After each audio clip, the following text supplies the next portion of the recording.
Welcome to this edition of BNSF Video News. It's been called America's Swiss Alps, or the crown of the continent, but you may know it as Glacier National Park.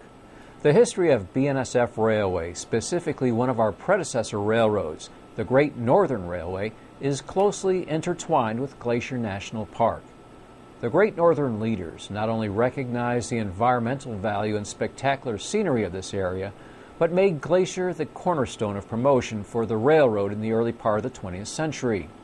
This year is the centennial for Glacier National Park, and BNSF is honored to have a part in celebrating this beautiful natural preserve and national treasure.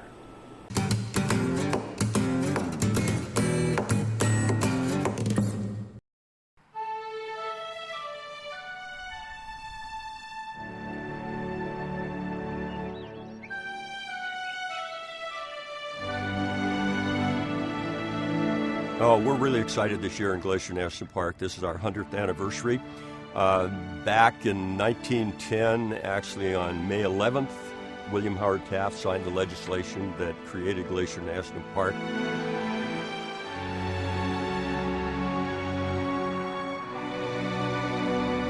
The significance to employees of the BNSF, and many of them may not realize it, it's their heritage. The Great Northern Railway opened up the Northwest, was involved in every aspect of the development of the Northwest, including Glacier National Park. Their tracks obviously skirted the park on its southern boundary, and the beauty of the area certainly wasn't lost on them. And I'm sure they realized that there was economic potential, but it was also a way, if the park were established, to bring passengers and people out here to enjoy this place.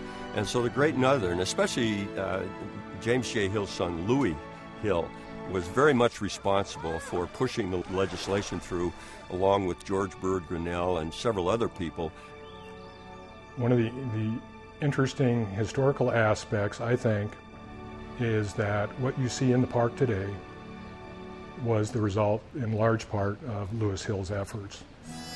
The trails, the roads, chalets, hotels, transportation systems that you enjoy today, he started. The park was established in 1910, and we were given a $50,000 appropriation for roads and trails. And that was it. And we didn't get much other than that until about 1921. So there was this huge void. And the railroad, of course, the Great Northern then, the Burlington Northern today, were willing to invest, if you can imagine, $1.5 million in developing visitor facilities for folks to stay at when they came to the park during early years. And a great deal of that is just simply we're very proud of the railroad's affiliation with this national park and our association with them.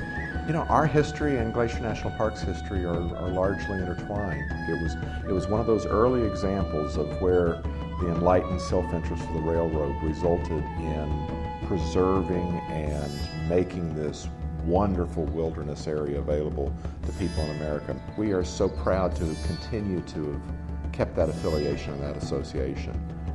Our foundation was glad to have the opportunity to support the centennial celebration, and we look forward to continuing that wonderful relationship with this great jewel of North America.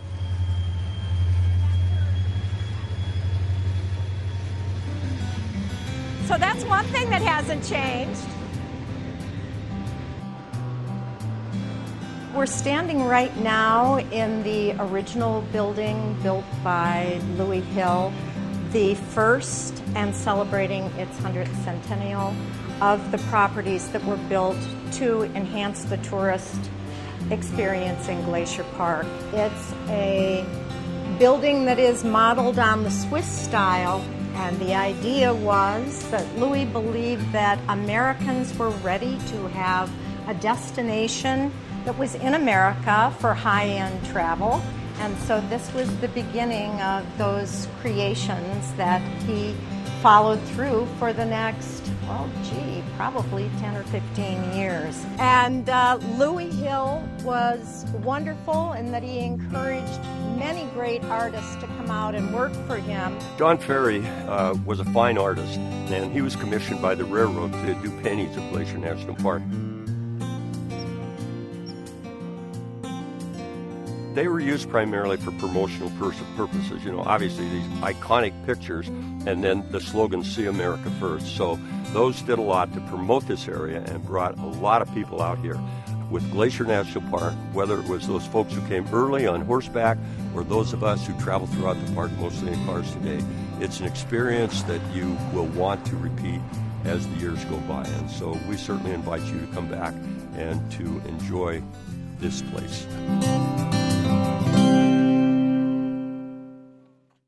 The best time to visit is May through October, when all of the roads and visitor facilities are open and accessible.